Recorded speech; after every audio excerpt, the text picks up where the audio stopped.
A woman screamed for help, but no sound came out. For 12 years, she lay trapped in a basement room while her husband collected thousands of dollars, telling everyone she was getting better. She wasn't getting better. She was dying, slowly, on purpose. This happened in 1892 in Louisiana. This is real. This is the story of the most evil husband in American history. His name was Henri Boudreau. Her name was Marie. And what he did to her will make your blood run cold. Picture this. You're sick, really sick. Your head hurts every day. You can't think straight. The person you trust most in the world, your husband, says he'll take care of you. He says he loves you. He promises to make you better. But instead, he makes you worse. Much worse. He drugs you every single day for 12 years. He keeps you locked in a basement. He tells everyone you're improving while he slowly kills you. And he gets rich doing it. This is what happened to Marie Boudreau in 1892. Henri wasn't always evil. In 1870, he was 22 years old, rich, handsome. He owned a huge sugar plantation in Louisiana. Women wanted to marry him. Men wanted to be him. Marie was 19 when they met, beautiful, smart. Her father was a doctor. She had dreams of becoming a teacher, maybe traveling to New Orleans. She thought she was marrying a prince. They got married in 1871. Everyone said they were the perfect couple. Big house, lots of money, fancy parties. Marie started a school for kids. Henri's business was doing great, but something was wrong with Henri. Something dark. In 1876, Marie started getting sick. Bad headaches, dizzy spells. She'd stay in bed for days. Her father said it was stress. He gave her medicine called laudanum for the pain, said she needed rest. Henri acted like the perfect husband. He hired more servants. He called doctors from New Orleans. He even talked about taking her to New York to see specialists. But Henri had a secret plan. In 1878, Henri bought something new. Medical insurance. Really expensive insurance that paid huge money if someone got sick and needed long-term care. The sicker Marie got, the more money Henri would get. And that's when Henri made a choice that turned him into a monster. Marie got worse fast after 1879. The headaches never stopped. She was confused all the time. Her father was getting old and relied on Henri to tell him how Marie was doing. Henri lied every single time. He told everyone Marie was getting better. He said she was too sick for visitors, too weak for light and sound. He moved her to a special room in the basement where she could rest in peace. That basement room became Marie's prison.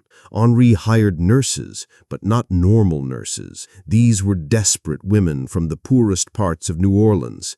Women who needed money so bad they'd do anything. Women who wouldn't ask questions. And Henri paid them well to keep Marie drugged. Every day, Henri gave Marie a mix of drugs. Laudanum, morphine, chloral hydrate. Just enough to keep her barely alive, but not enough to kill her. Just enough to keep her confused and helpless. Marie couldn't scream, couldn't move, couldn't think clearly. She was trapped in her own body while Henri collected insurance money upstairs. The insurance company sent Henri thousands of dollars every month, money for Marie's medical care, money for her medicines, money for her recovery. But Marie wasn't recovering. She was dying in slow motion.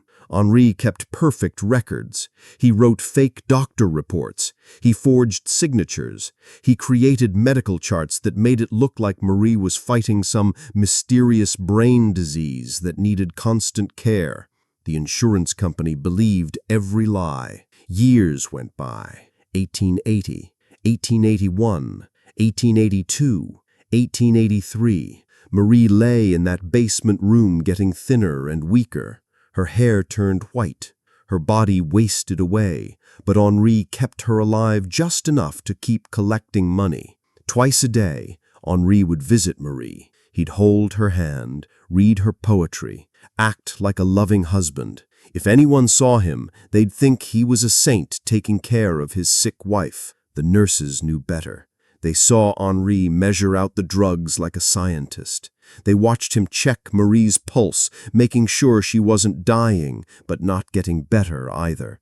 Some nurses tried to quit because they knew it was wrong, but Henri paid them too much money to leave. One nurse named Celeste would later say Henri explained his plan to her.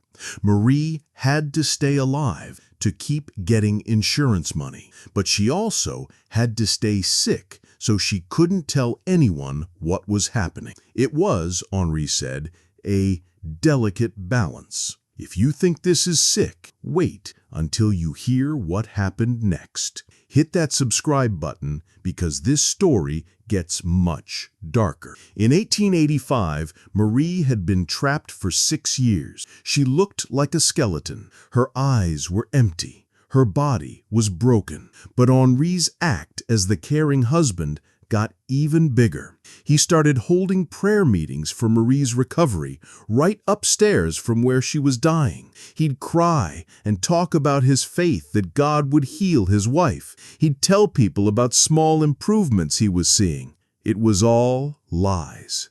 The insurance money kept coming, thousands and thousands of dollars.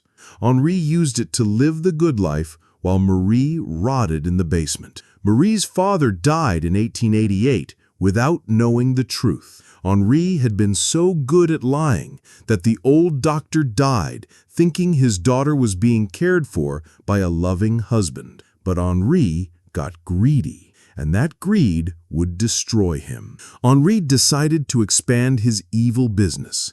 He started advertising to other rich families with sick relatives. He said he was an expert at caring for people with brain diseases. He offered to take in other patients and give them the same devoted care he gave Marie. 3 families trusted him with their sick loved ones. They paid Henri huge fees and handed over their most vulnerable family members. Henri put them all in the basement with Marie. Same drugs, same slow death. Same insurance fraud. But managing 4 victims instead of 1 was harder. Henri needed more nurses, more supplies, more lies. And that's when his perfect system started to fall apart. The nurse, Celeste, had been working for Henri for 3 years. She'd been saving money to open a boarding house in New Orleans. But watching Henri slowly murder 4 people was destroying her. She couldn't sleep, couldn't eat, couldn't stop thinking about what she was helping him do. In early 1892, Celeste made a decision that would end Henri's nightmare. She started writing down everything. Every drug Henri gave the patients, every cruel instruction, every cold calculation. She wrote about Marie's rare moments when the drugs wore off, and she'd try to speak, try to call for help, before Henri drugged her again. On March 15th, 1892, Celeste sent her journal to the police in New Orleans. But she didn't stop there. She also sent copies to newspapers and to the medical board. She made sure Henri couldn't escape. 3 days later, police and doctors raided the Boudreaux mansion. What they found in the basement was worse than anyone could imagine. Marie weighed less than 90 pounds. Her body was covered in sores. Her muscles had wasted away so much she couldn't hold up her own head. She'd been drugged for so long she didn't even know her own name. The other patients were just as bad. But the most shocking discovery was in Henri's office. Locked in a cabinet, police found Henri's records, medical charts for each victim, insurance letters, fake doctor reports, and worst of all, a ledger where Henri calculated how much money each dying person was worth to him. Henri had turned human suffering into a business. Henri was arrested on March 18, 1892. He was charged with fraud, assault, unlawful imprisonment, and what prosecutors called the most calculated cruelty ever seen in this state. The trial started in October 1892. It lasted 3 weeks. Celeste's testimony was devastating, but Henri's own records sealed his fate. His ledgers showed exactly how he'd kept 4 people in living hell to get rich. Henri's lawyers tried to say he really thought he was helping his wife, that he loved her and was trying to cure her, but the evidence was overwhelming. Henri's own words, written in Celeste's journal, proved he knew exactly what he was doing. The most powerful moment came when Marie testified. After months of real medical care, she could think clearly enough to understand what had happened to her. In a whisper, she told the court about moments when she'd wake up trapped in her own body, trying to scream but unable to make a sound. Henri was found guilty on all charges. He got life in prison. The judge said Henri's crimes were a betrayal so complete and cruelty so sustained that they challenge our understanding of human evil. But the horror didn't end with Henri's conviction. Marie never fully recovered. 12 years of drugs and neglect had damaged her brain and body forever. She lived 8 more years with relatives who really cared for her, but she was partially paralyzed and had memory problems until she died. Of the other 3 victims, only one recovered enough to live on his own. The other 2 needed care for the rest of their lives, all because Henri had prevented them from getting real treatment when they could have been cured. The case shocked the entire country. New laws were passed requiring independent doctors to verify insurance claims. Medical schools started teaching about Henri's case as an example of how trust can be weaponized against helpless people. Celeste, the brave nurse who exposed Henri, used her reward money to open her boarding house, but she never worked as a nurse again. She said the weight of what she'd seen made it impossible to continue in medical care. Henri died in prison in 1904, still claiming he'd done nothing wrong. He showed no remorse and never understood why people thought he was a criminal instead of a medical pioneer. The Boudreau mansion stood empty for decades. People said they heard strange sounds coming from it, probably just an old building settling. The basement rooms, where Marie and the others had been tortured, were sealed up. The mansion was finally torn down in 1923. But Henri's crimes raise questions that still matter today. How many other cases like this have happened in private homes and care facilities? How many vulnerable people have been abused by the very people trusted to protect them? The case showed how easily a respected member of society could hide unspeakable cruelty behind a mask of devotion. Henri's position, his apparent love for his wife, and his detailed fake records created a perfect cover for 12 years of torture. What's most chilling is how close Henri came to getting away with it forever. If one nurse hadn't found the courage to speak up, Marie and the others might have died in those basement rooms, their deaths blamed on the diseases Henri had so carefully faked. Henri had turned the tools of healing into weapons of torture. He used medical knowledge not to cure illness, but to create and maintain it. He calculated drug doses not to ease pain, but to cause the maximum suffering while keeping his victims alive enough to be profitable. For Marie, those 12 years weren't just physical abuse.